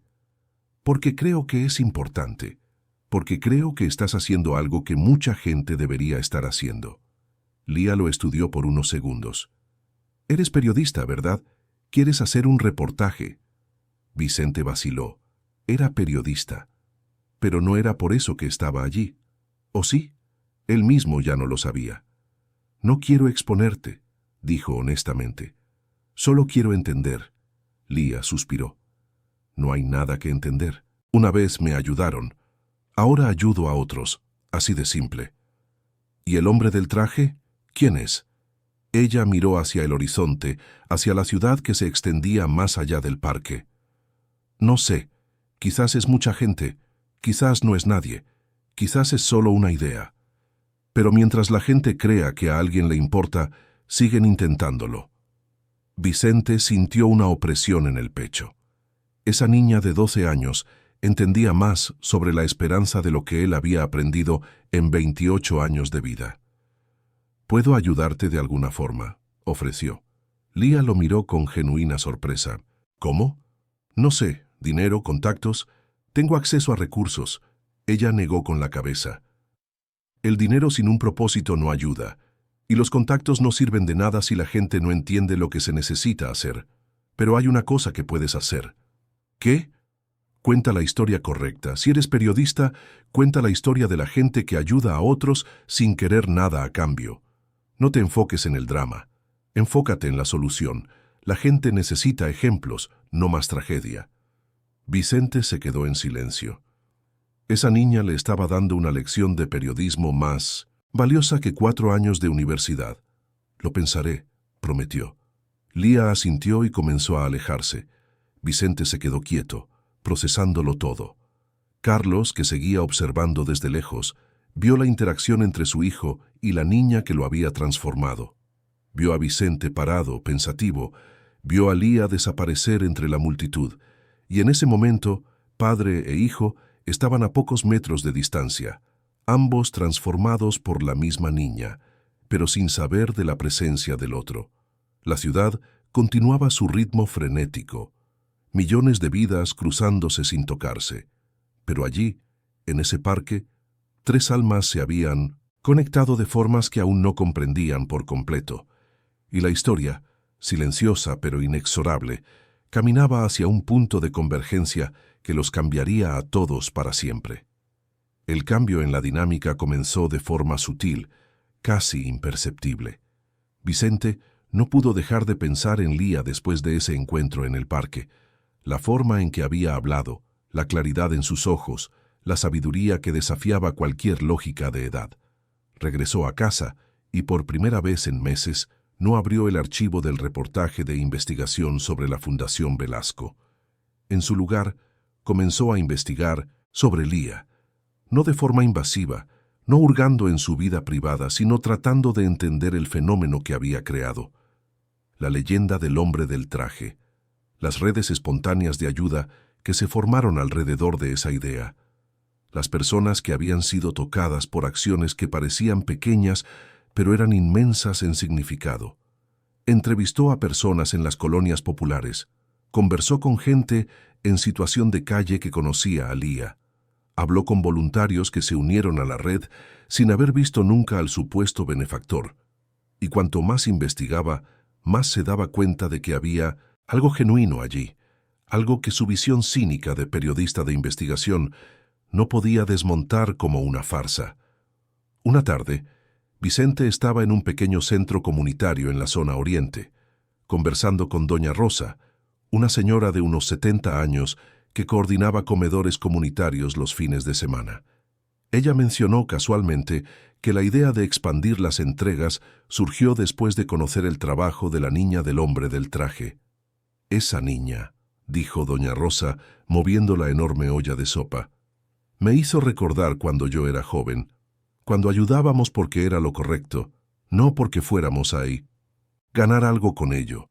Ella no pide nada, no quiere fotos, no quiere reconocimiento, solo lo hace». Vicente anotaba todo en su libreta. «¿Y usted ya conoció a ese hombre del traje que ella menciona?». Doña Rosa rió, una risa cansada pero cálida. «Hijo, Yo creo que todo el que ayuda a alguien sin querer nada a cambio es el hombre del traje. No es una persona, es una actitud. Esas palabras quedaron resonando en la mente de Vicente. No es una persona, es una actitud. Y comenzó a preguntarse si su padre, de alguna forma incomprensible, estaba tratando de convertirse en esa actitud. Mientras tanto, Carlos enfrentaba sus propias batallas. La reestructuración de la Fundación Velasco estaba generando olas cada vez más grandes. Exconsejeros despedidos comenzaron a articular una ofensiva. Amenazaban con demandas judiciales. Esparcían rumores en los círculos empresariales. Intentaban minar la credibilidad de Carlos como gestor. En una reunión tensa con sus abogados, uno de ellos, un hombre llamado Arturo con décadas de experiencia, planteó la situación de forma cruda. Don Carlos, usted entiende que está en guerra con gente muy poderosa. Ricardo Serrano tiene conexiones políticas profundas. Patricia Méndez está casada con un magistrado. Pueden convertir su vida en un infierno jurídico. Carlos estaba sentado detrás de su escritorio, las manos cruzadas con calma. ¿Y qué sugiere, Arturo? Que negocie, que les dé una salida honorable, alguna indemnización generosa a cambio de silencio. Es más barato que años de litigios. Carlos negó con la cabeza. No, nada de acuerdos. Desviaron dinero que debía ayudar a personas vulnerables, dinero que venía de donaciones públicas. Si quieren demandarme, que lo hagan. Voy a poner todo sobre la mesa. Los abogados se miraron preocupados. Licenciado, con todo respeto, está tomando decisiones emocionales. Esto no es estratégico. Por primera vez, en décadas, respondió Carlos, estoy tomando decisiones morales y no voy a retroceder. Cuando los abogados salieron, visiblemente incómodos, Roberto entró en la oficina. Traía un informe diferente al habitual. Señor, tenemos que hablar de Lía. Carlos sintió una opresión inmediata en el pecho. ¿Pasó algo? No exactamente, pero la están observando. No solo nosotros. Hemos identificado al menos a otras 2 personas que parecen estar siguiendo sus movimientos. ¿Quiénes? Una es una trabajadora social llamada Fernanda. Por lo que pudimos averiguar, trabaja para el gobierno de la ciudad y está tratando de identificar a niños en situación de calle para canalizarlos de forma obligatoria a albergues. ¿Y la otra? Roberto vaciló. La otra es su hijo. Vicente ha estado siguiendo a la niña, ha hablado con ella algunas veces. Parece estar investigando el fenómeno del hombre del traje. Carlos se quedó inmóvil. Vicente. Su hijo estaba investigando exactamente el mismo fenómeno que él protegía en secreto. La ironía era cruel. ¿Sabe de alguna conexión conmigo? No parece. Según los informes, está abordando esto como una historia de interés humano. Pero es Vicente. Si decide escarbar lo suficiente, encontrará las transferencias, los sistemas que usted alteró, todo. Carlos se pasó la mano por el rostro cansado. ¿Y la trabajadora social? ¿Representa un peligro para Lía? Podría representarlo. Si logra comprobar que Lía está en una situación de vulnerabilidad extrema, tiene el poder legal para retirarla de las calles de forma obligatoria. No, dijo Carlos de inmediato, eso no puede pasar. Señor, con todo respeto, quizás sea lo mejor para la niña. Necesita una estructura, educación formal, seguimiento psicológico. Ya se lo ofrecieron y lo rechazó, respondió Carlos. Y voy a respetar su elección. Monitorea a la trabajadora social. Si se acerca demasiado, encuentra una forma legal de retrasar el proceso. Papeleo, burocracia, lo que sea necesario. Roberto asintió, pero su expresión era de creciente preocupación. Y en cuanto a Vicente, déjalo investigar. Si descubre la verdad, quizás sea el momento adecuado. Roberto salió, dejando a Carlos solo con pensamientos que parecían demasiado pesados para contener en un solo cuerpo. Su hijo investigando, una trabajadora social amenazando, exconsejeros articulando una venganza, y en el centro de todo, una niña que no sabía nada, solo seguía su misión silenciosa de bondad. Lía, mientras tanto, comenzaba a notar cambios a su alrededor. Las transferencias bancarias que lograba hacer se estaban volviendo más fáciles, como si barreras invisibles hubieran sido eliminadas. Las donaciones aparecían en puntos estratégicos con más frecuencia, y había una sensación extraña, difícil de nombrar, de que alguien estaba cuidando los detalles que ella no podía alcanzar. Se lo mencionó a don Juan, un señor de unos 60 años que llevaba décadas viviendo en las calles y se había convertido en una especie de figura paterna para ella. «Está pasando algo raro», dijo Lía, mientras compartían un sándwich bajo una marquesina. «Las cosas se están volviendo más fáciles. No sé explicarlo. Es como si alguien estuviera abriendo puertas». Don Juan, con ojos experimentados que ya habían visto mucho de la vida, sonrió. «Quizás el hombre del traje es real después de todo. Quizás está haciendo más de lo que imaginas». «Pero yo lo inventé», protestó Lía. «Yo creé esa historia para darle esperanza a la gente. ¿Y si no lo inventaste? ¿Y si solo descubriste algo que ya existía?» Lía se quedó en silencio, procesando. La idea de que el hombre del traje pudiera existir de verdad era a la vez reconfortante y aterradora. Reconfortante porque significaba que no estaba sola en su misión. Aterradora porque significaba que alguien estaba observando, involucrado, y ella no sabía quién ni por qué. Esa noche, por primera vez en meses, Lía sintió miedo.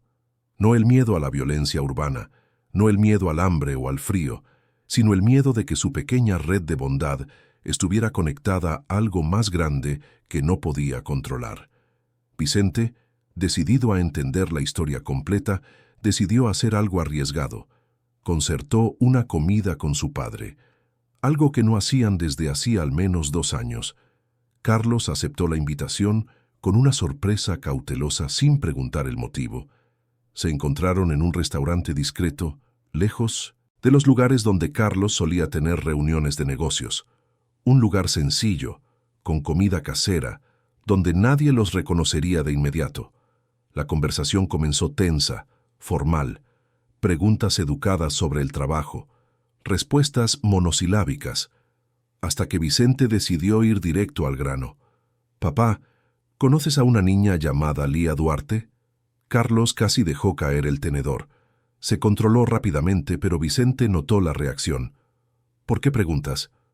«Porque he estado investigando un fenómeno social interesante, una red de ayuda espontánea que se formó en las periferias, y esa niña está en el centro de todo.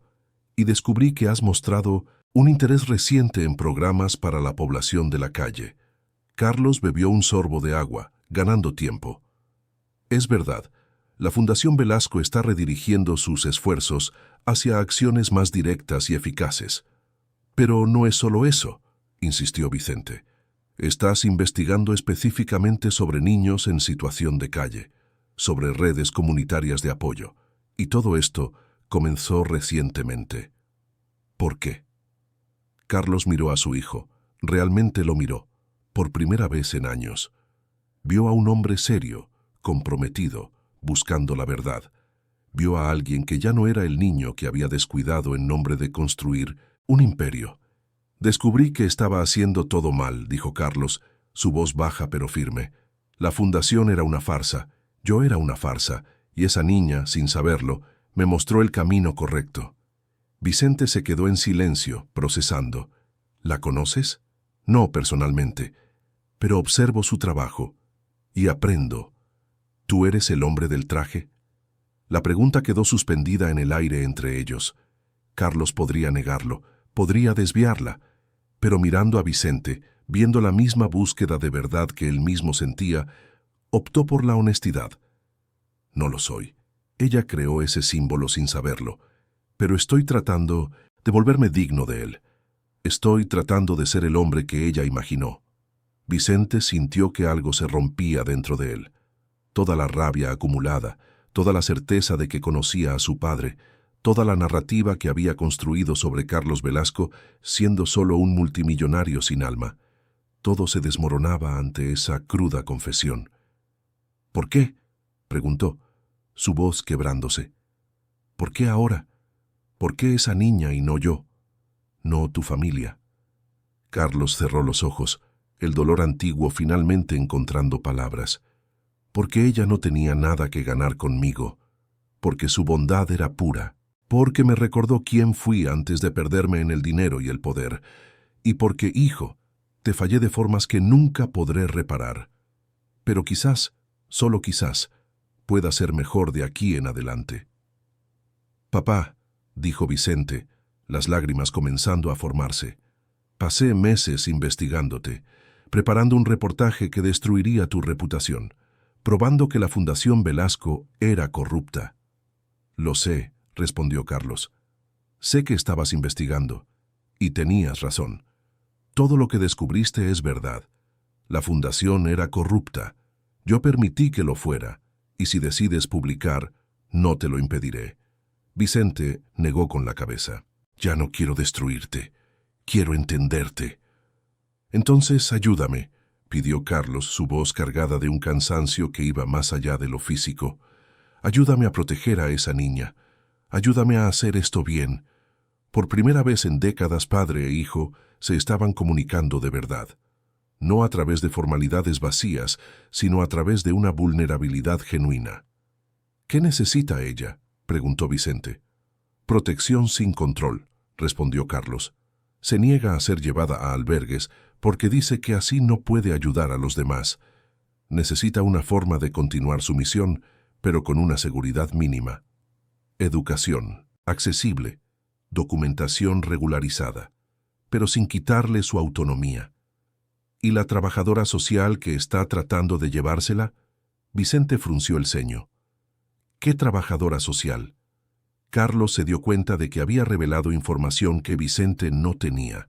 Hay una trabajadora social del gobierno llamada Fernanda que está investigando a Lía para un posible internamiento obligatorio.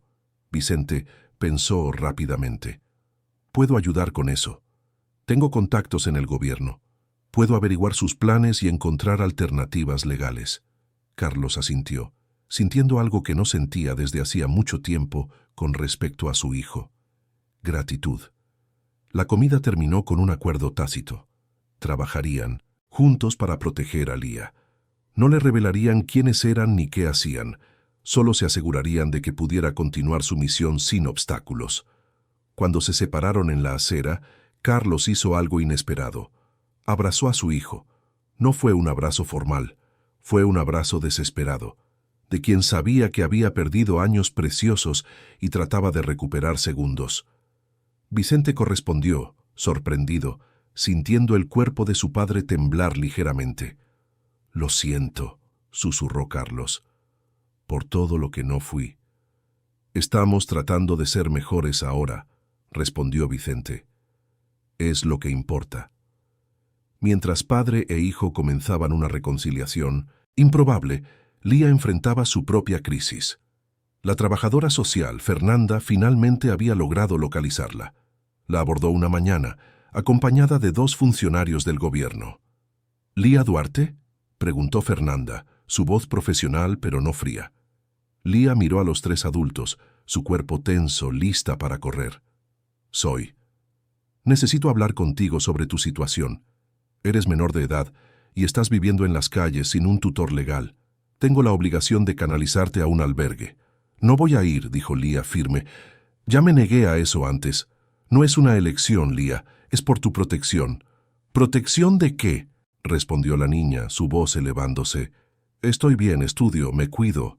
Ayudo a otras personas. ¿Qué van a hacer ustedes que sea mejor que esto?». Fernanda suspiró. Ya había lidiado con decenas de casos así.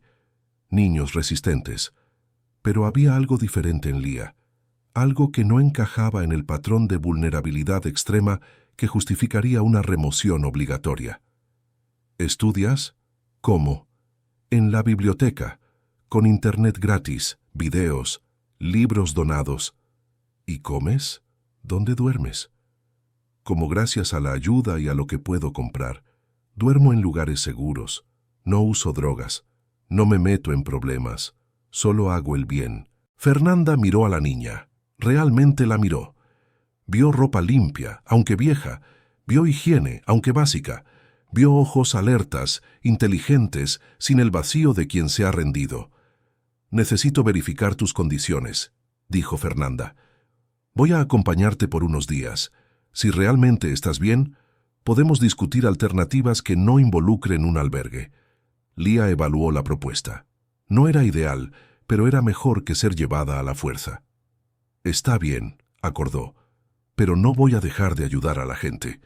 No te estoy pidiendo eso, respondió Fernanda. En los días siguientes, Fernanda siguió a Lía discretamente, y lo que vio la sorprendió profundamente.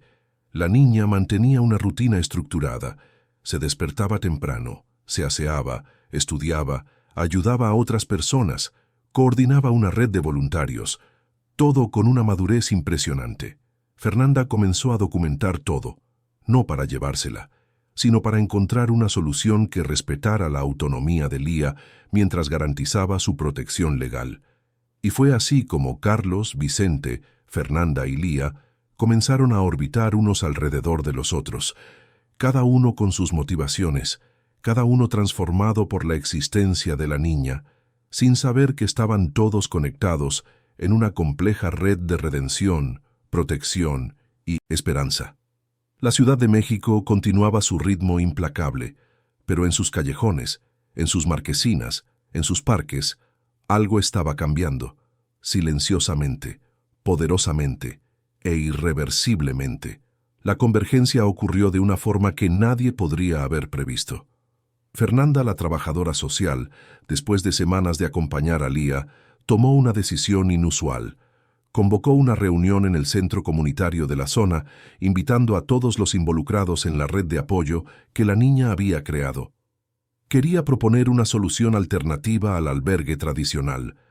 Lo que Fernanda no sabía es que, al hacer esto, estaba a punto de reunir a personas que orbitaban a Lía sin conocer las conexiones invisibles entre ellas. Carlos recibió la invitación a través de Roberto. La Fundación Velasco estaba listada como un posible patrocinador del proyecto alternativo que Fernanda proponía. Decidió ir personalmente, algo que jamás habría hecho en el pasado. Quería entender, quería estar presente. Vicente recibió la invitación como periodista. Fernanda pensaba que la historia de Lía podría ser un ejemplo poderoso de cómo se podía apoyar a los niños en situación de calle sin arrancarlos de sus redes de protección comunitaria. Aceptó, no como periodista de investigación, sino como alguien genuinamente interesado en ayudar. Y Lía, por supuesto, fue invitada como la persona central de toda la discusión. La reunión estaba programada para una tarde de jueves. El centro comunitario era sencillo, con sillas de plástico en círculo, ventiladores viejos luchando contra el calor de la Ciudad de México, paredes descascaradas con carteles de campañas sociales. Lía llegó primero, acompañada de don Juan y algunos otros miembros de la red que había creado. Estaba nerviosa. No le gustaba ser el centro de atención. Prefería trabajar en las sombras, como el hombre del traje que había inventado. Fernanda llegó después, cargando carpetas y documentos. Saludó a Lía con una sonrisa alentadora. «Todo va a salir bien», dijo. «Confía en mí». Vicente entró poco después. Cuando vio a Lía, la saludó discretamente con la cabeza. Ella le devolvió un pequeño gesto.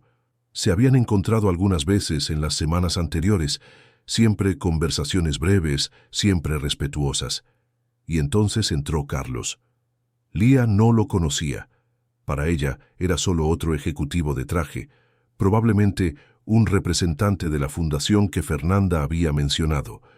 Pero cuando Vicente vio a su padre, sus ojos se abrieron de par en par.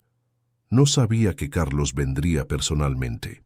«Papá», dijo en voz baja, sorprendido. Carlos asintió, su expresión controlada. «Hijo». Lía se percató de la dinámica. Miró de uno al otro. «¿Ustedes son padre e hijo?» Vicente confirmó. «Sí, mi padre es el presidente de la Fundación Velasco». Lía frunció el ceño. Nunca había hecho la conexión. La Fundación Velasco era la organización que la había ayudado años atrás, cuando aún vivía con su madre. La donación que le había salvado la vida en ese momento difícil. «Fue su fundación la que me ayudó una vez», le dijo a Carlos su voz cautelosa. «Hace algunos años. una despensa y un poco de dinero. No era mucho, pero hizo la diferencia. Carlos sintió que se le oprimía el pecho. Sí, respondió. Era nuestro programa de emergencia. Lía lo estudió por un momento. Entonces usted es uno de los hombres del traje de verdad. La frase, dicha con inocencia pero cargada de significado, hizo que el tiempo se detuviera para Carlos.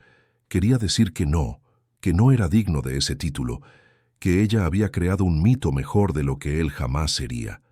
Pero bajo la mirada atenta de ella solo asintió levemente. Estoy tratando de serlo. Fernanda, notando la tensión en el aire pero sin entender completamente su origen, decidió comenzar la reunión. Pidió que todos se sentaran. Gracias por venir, comenzó. Estamos aquí para discutir la situación de Lía Duarte y, más ampliamente, de los niños y adolescentes en situación de calle que, como ella, demuestran capacidad de autogestión, pero aún necesitan apoyo institucional. Explicó su propuesta. En lugar de llevar a Lía de forma obligatoria a un albergue tradicional, crear un programa piloto de tutela comunitaria.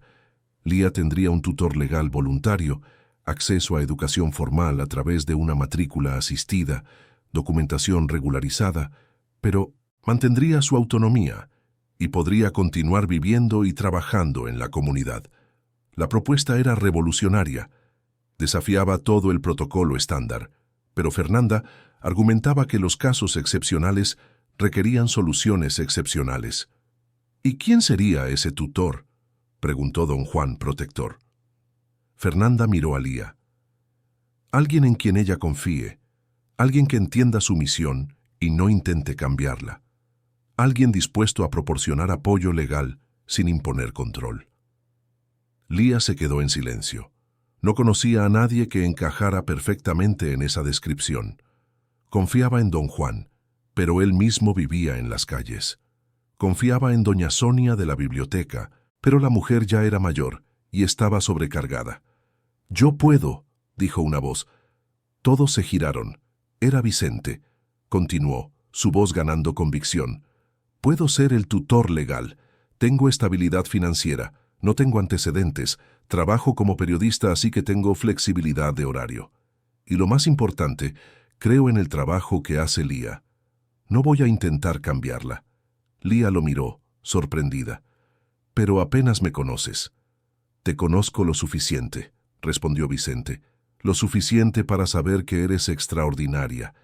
Y lo suficiente para saber que mereces una oportunidad de seguir siendo quien eres, pero con protección legal». Carlos observaba a su hijo con una mezcla de orgullo y sorpresa. Vicente estaba haciendo lo que él, Carlos, le hubiera gustado ofrecer, pero sabía que no podía. Él cargaba con demasiado peso, con demasiada historia corrupta. Pero Vicente era diferente. Era joven, idealista, genuino. Fernanda pareció considerarlo. «Es una posibilidad. Necesitaremos una evaluación psicosocial, documentación, aprobación judicial. Pero es viable». Lía miró a Vicente, luego a Carlos, tratando de entender la dinámica completa. Había algo que no estaba captando, alguna conexión invisible. «¿Por qué quieren ayudarme?», preguntó directamente. «No es solo bondad. Hay algo más». Vicente y Carlos se miraron. La verdad estaba allí, lista para ser revelada. Pero, ¿sería justo poner ese peso sobre ella? Fue Carlos quien habló primero. «Porque tú me salvaste», dijo simplemente. Sin saberlo, sin quererlo, pero me salvaste. Lía frunció el ceño.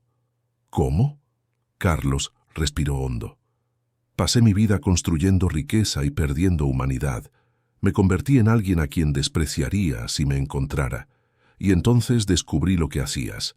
Descubrí que una niña de 12 años, sin nada, estaba siendo más generosa, más eficaz, más humana que yo con todos mis recursos. Y eso me rompió. Me obligó a mirarme en el espejo y a no gustarme lo que vi». «¿Me espiabas?».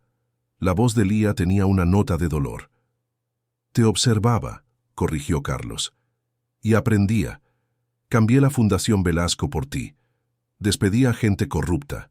Redirigí recursos. Empecé a salir a las calles personalmente para entender lo que tú ya sabías. Fuiste mi maestra sin saberlo. Y yo, añadió Vicente, estaba listo para destruir a mi padre públicamente. Tenía un reportaje de investigación listo que probaba que la Fundación Velasco era corrupta. Pero entonces te conocí y entendí que la historia era más complicada, que la gente puede cambiar, que la redención es posible. Lía procesaba todo esto, su mente rápida conectando los puntos. El hombre del traje eran ustedes, dijo, no como pregunta, sino como una constatación. No, respondió Carlos. El hombre del traje eres tú. Tú creaste ese símbolo. Nosotros solo intentamos volvernos dignos de él. Lía sintió que las lágrimas comenzaban a formarse. No lloraba con frecuencia. Había aprendido desde pequeña que llorar en las calles era un lujo peligroso. Pero ahora, rodeada de personas que de alguna forma extraña y compleja se preocupaban por ella, las barreras cedieron. Yo solo quería devolver la ayuda que recibí, dijo, su voz quebrándose. No quería cambiar a nadie. No quería ser importante. Eres importante precisamente porque no quieres serlo, dijo Fernanda amablemente. Y por eso mereces ser protegida. La reunión continuó, ahora con todos contribuyendo. Don Juan y otros miembros de la comunidad ofrecieron apoyo práctico. Doña Sonia de la biblioteca se comprometió a ayudar con los estudios de Lía. La Fundación Velasco, a través de Carlos, ofreció recursos para legalizar la tutela y proporcionar un apoyo financiero básico, pero sin control sobre cómo Lía lo usaría. Poco a poco se fue tejiendo una red de protección. No una red que aprisionaría a Lía, sino una que la apoyaría mientras continuaba su misión. Cuando la reunión terminó, ya era de noche.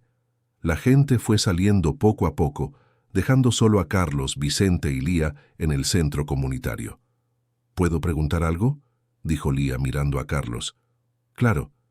¿Realmente cambiaste? ¿O estás haciendo esto para sentirte mejor contigo mismo? La pregunta era directa, casi cruel en su honestidad, pero Carlos no desvió la mirada. No lo sé, admitió. Quizás ambas cosas, quizás cambiar genuinamente y buscar la redención son inseparables, pero puedo garantizarte una cosa. No voy a volver a ser quien era.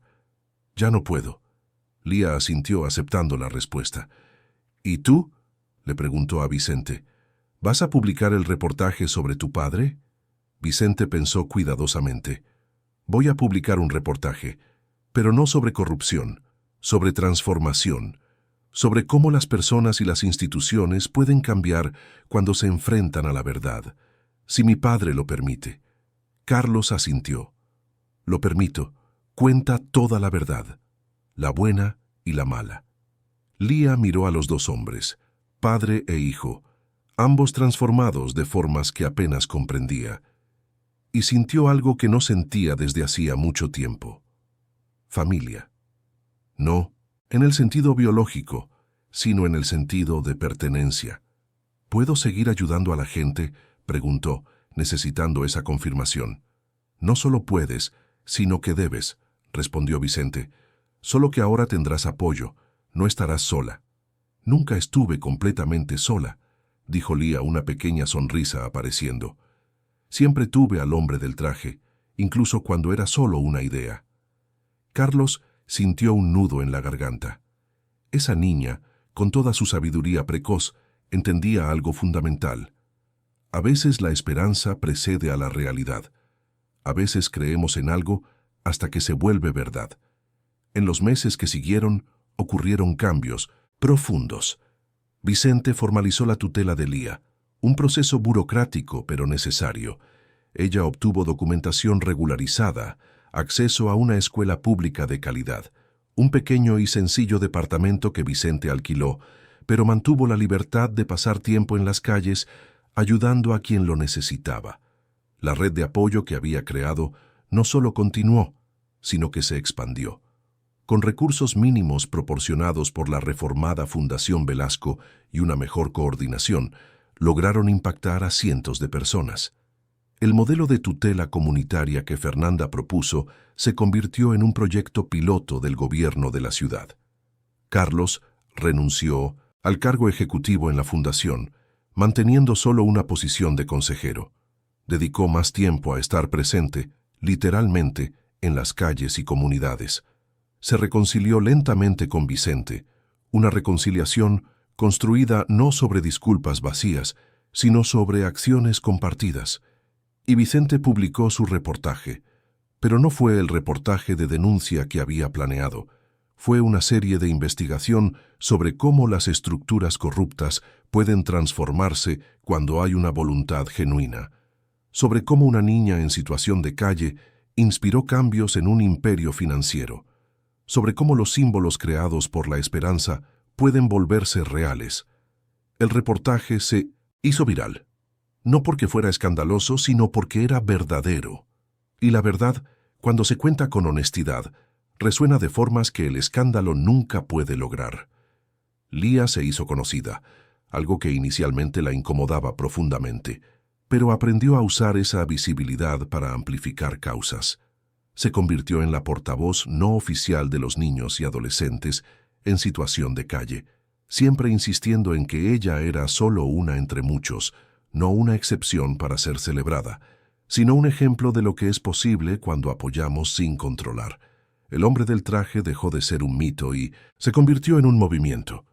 La gente comenzó a realizar pequeñas acciones anónimas de bondad, acreditándolas al símbolo. Empresarios donaban discretamente. Voluntarios aparecían sin pedir reconocimiento. La idea que Lía había creado cobró vida propia, más grande que cualquier persona individual. En una tarde lluviosa, casi un año después de la reunión en el centro comunitario, Carlos visitó a Lía en el pequeño departamento donde ahora vivía. Ella lo recibió con té y galletas, gestos simples de hospitalidad que había aprendido a valorar. Conversaron sobre cosas cotidianas por un rato, sobre los estudios de Lía, que estaba destacando en la escuela, sobre el nuevo proyecto de la Fundación para crear más programas de tutela comunitaria, sobre la red de voluntarios que seguía creciendo. Entonces, Carlos dijo algo que llevaba meses guardando. «Quiero contarte una historia que nunca le he contado a casi nadie». Lía lo miró con atención. «Cuando tenía 8 años», continuó él, «vivía en una comunidad pobre en el Estado de México. Mi familia apenas tenía qué comer, y una asociación civil apareció en la zona. Ofrecían regularización escolar, refrigerios, actividades. Me inscribí, y una de las voluntarias, doña Irene, se dio cuenta de que yo era bueno con los números. Me animó, me ayudó a estudiar, me hizo creer que podía ser más que mi origen». Lía escuchaba, comprendiendo. «Logré salir de la pobreza gracias a ella», dijo Carlos. «Pero en el camino decidí borrar todo lo que me conectaba con ese pasado. Cambié mi apellido, corté el contacto con mi familia, fingí que nunca fui ese niño pobre. Y cuando doña Irene falleció, ni siquiera fui al funeral. Estaba demasiado ocupado construyendo mi imperio». «Te avergonzabas de dónde venías», dijo Lía, no como un juicio, sino como una observación. «Me avergonzaba», confirmó Carlos. «Y tú, sin saberlo, me obligaste a recordar, a mirar a ese niño que fui y darme cuenta de que lo traicioné. Lo traicioné a él, y traicioné todo lo que doña Irene creía que yo podría ser». «¿Y ahora?», preguntó Lía. «Ahora estoy tratando de honrar a ese niño y de honrar la memoria de doña Irene, aunque sea demasiado tarde». Lía se quedó en silencio por un momento. Luego dijo algo que Carlos llevaría consigo por el resto de su vida. «Nunca es demasiado tarde para ser quien deberías haber sido». Esas palabras, viniendo de una niña que tenía todas las razones para ser amargada, pero elegía la esperanza, rompieron las últimas barreras que Carlos mantenía. Lloró. Allí, en ese sencillo departamento, ante esa niña extraordinaria, lloró décadas de arrepentimiento. Lía no intentó consolarlo con palabras vacías, simplemente se quedó presente, y a veces la presencia es el mayor consuelo. Cuando Carlos se recompuso, le dio las gracias, no solo por ese momento, sino por todo, por existir, por ser quien era, por haber creado una mentira tan hermosa que se convirtió en verdad. «Yo no creé nada», respondió Lía. solo creí. Y la creencia, cuando es lo suficientemente fuerte, transforma el mundo. Los años pasaron. Lía creció, se convirtió en adulta, se graduó en trabajo social, se especializó en desarrollo comunitario. Nunca perdió la esencia que la definía, la capacidad de ver personas, no estadísticas, de actuar, no solo planear, de creer cuando sería más fácil rendirse. Carlos envejeció con más dignidad de la que había vivido la mayor parte de su vida. Dedicó sus últimos años a proyectos sociales genuinos, siempre rechazando los reflectores, siempre dirigiendo el crédito a las comunidades. Reconstruyó lentamente la relación con la familia que había abandonado, pidiendo perdón donde era posible, haciendo reparaciones donde era aceptado. Vicente se convirtió en un periodista reconocido no por escándalos, sino por historias de transformación. Escribió un libro sobre el fenómeno del hombre del traje que se convirtió en una referencia en movimientos sociales basados en la acción directa y los símbolos colectivos. Y la red que Lía inició siguió creciendo, se extendió a otras ciudades, inspiró otros movimientos, demostró que el cambio real no necesita grandes estructuras, solo personas dispuestas a actuar. Décadas después, en una tarde soleada, Lía estaba dando una conferencia a estudiantes de trabajo social. Una joven levantó la mano y preguntó, ¿cómo empezó todo esto? ¿Cómo una niña sola logró crear algo tan grande? Lía sonrió, esa misma sonrisa que desarmaba cinismos. Nunca estuve sola, respondió, incluso cuando parecía que lo estaba. Siempre existió el hombre del traje, la idea de que a alguien le importaba, y cuando creemos que a alguien le importa, empezamos a preocuparnos también, y entonces el ciclo se perpetúa. ¿Pero el hombre del traje realmente existió?, insistió la joven. Lía pensó en Carlos, que había fallecido unos años antes, rodeado de su familia reconciliada. Pensó en Vicente, que continuaba su trabajo periodístico con integridad. Pensó en Fernanda, en Don Juan, en Doña Sonia, en todas las personas que formaron esa red. Sí, dijo finalmente, existe. No es una persona, es una actitud, es la elección de ayudar incluso cuando nadie está mirando, de creer incluso cuando parece imposible, de ser bondadoso en un mundo que enseña el cinismo. Hizo una pausa, mirando al auditorio de jóvenes llenos de ideales. Y todos ustedes pueden ser el hombre del traje, o la mujer del traje, o simplemente personas que eligen hacer la diferencia. No se necesita dinero, no se necesita poder, solo se necesita voluntad y creer que las pequeñas acciones, multiplicadas por millones de personas, transforman el mundo. La conferencia terminó entre aplausos, pero Lía sabía que los aplausos no importaban. Lo que importaba eran las acciones que esos jóvenes tomarían después. Si al menos algunos salían de allí y ayudaban a una persona, si al menos algunos creían que la bondad no es debilidad, sino la mayor fuerza que existe. Esa noche, sola en su departamento sencillo pero cómodo, Lía miró por la ventana hacia la Ciudad de México. La ciudad que la había criado, la había desafiado, la había transformado, y susurró a la noche: «Gracias, hombre, del traje, donde quiera que estés, y quizás en algún lugar entre los viaductos y las marquesinas, entre los rascacielos y las colonias populares, entre el concreto y la esperanza, el espíritu de ese símbolo sonrió, porque al final el verdadero protagonista nunca fue el multimillonario que se redimió. Nunca fue el periodista que eligió la verdad sobre la venganza. Nunca fue ni siquiera la trabajadora social que arriesgó su carrera por una solución innovadora. Fue la pequeña niña de nombre corto y alma inmensa, que enseñó a todos que la bondad no es una actuación, es una elección, y que esa elección, hecha repetidamente, día tras día, persona por persona, es lo que construye un mundo donde vale la pena vivir. Lía apagó la luz y durmió. Y soñó con un futuro donde más personas creerían, donde más personas actuarían, donde el hombre del traje sería tan común que dejaría de ser la excepción para convertirse en la norma, porque al final de cuentas, la mayor transformación no ocurrió en Carlos Velasco, que aprendió a ser humano de nuevo, ni en Vicente, que descubrió que el amor es más complejo que la rabia. La mayor transformación ocurrió en la propia idea de que un individuo, por más pequeño, por más invisible, puede alterar el curso de imperios, familias y destinos, y esa verdad, una vez conocida, es imposible de desconocer. Una vez creída, es imposible de desacreditar.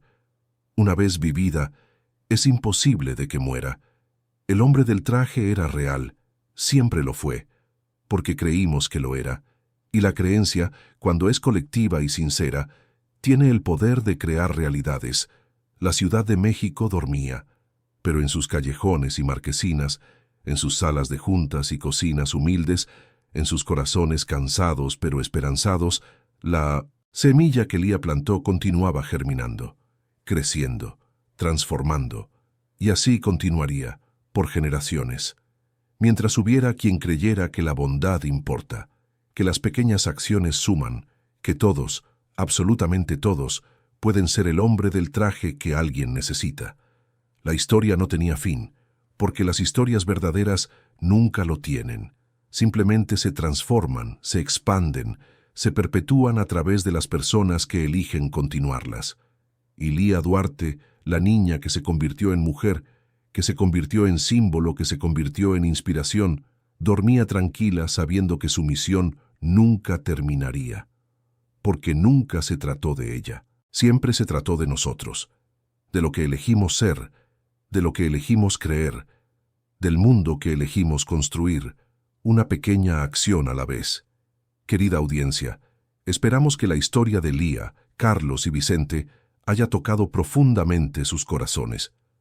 Si te emocionaste con este viaje de transformación y esperanza, deja tu like, suscríbete al canal y cuéntanos en los comentarios qué momento te marcó más. Todos los días traemos historias intensas como esta, que revelan el lado más profundo y verdadero del alma humana. Te esperamos en el próximo episodio, con una nueva historia que te hará reflexionar sobre la vida, sobre las elecciones que hacemos y sobre el poder que cada uno de nosotros tiene para transformar el mundo a nuestro alrededor. Hasta pronto.